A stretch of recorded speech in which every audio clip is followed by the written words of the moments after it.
నమస్తేనండి. ఈ వీడియో వచ్చి పెంగ్విన్ మరికొన్ని విషయాలను తెలుసుకుందామండి. ఈ వీడియోలోని ఇన్ఫర్మేషన్ నచ్చినట్లయితే లైక్ చేసి తప్పకుండా సబ్స్క్రైబ్ చేయండి. థ్యాంక్ యూ సో మచ్ అండి.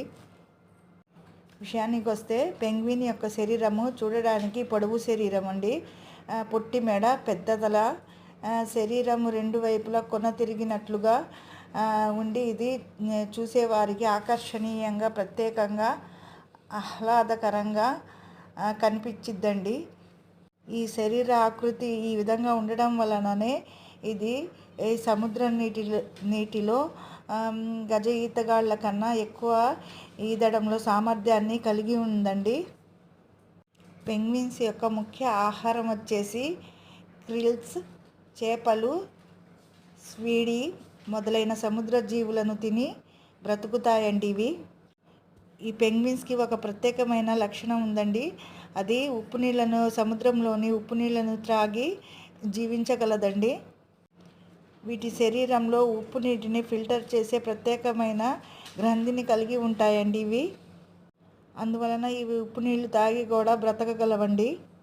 ఈ పెంగ్విన్స్ని త్రిమింగళాలు, సీల్స్ మొదలైన సముద్ర జంతువులు వీటిని ఆహారంగా తీసుకుంటాయండి.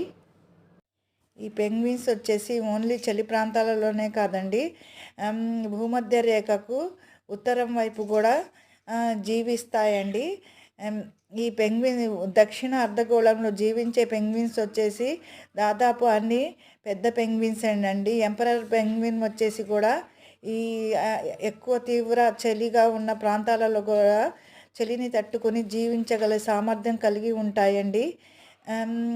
ఈ భూమధ్య రేఖ ప్రాంతంలో ఉండే ఒక జాతికి చెందిన పెంగ్విన్ వచ్చేసి గాలాపాగోస్ అనే పెంగ్విన్ వచ్చేసి ఈ భూమధ్య రేఖ ప్రాంతంలో జీవించిద్దండి. చిన్న పెంగ్విన్స్ వచ్చేసి ఉష్ణమండలం, సమశీతోష్ణ మండల ప్రాంతాలలో జీవించడానికి ఇష్టపడతాయండి. పెంగ్విన్స్ బలమైన సామాజిక బంధాలను కలిగి ఉంటాయండి. ఇవి గుంపులుగా జీవిస్తాయండి. ఈ గుంపులను కాలనీలు అని పిలుస్తారండి. ఇవి కూడా ఏకభాగస్వామ్యాన్ని అవలంబించే పక్షులండి ఇవి.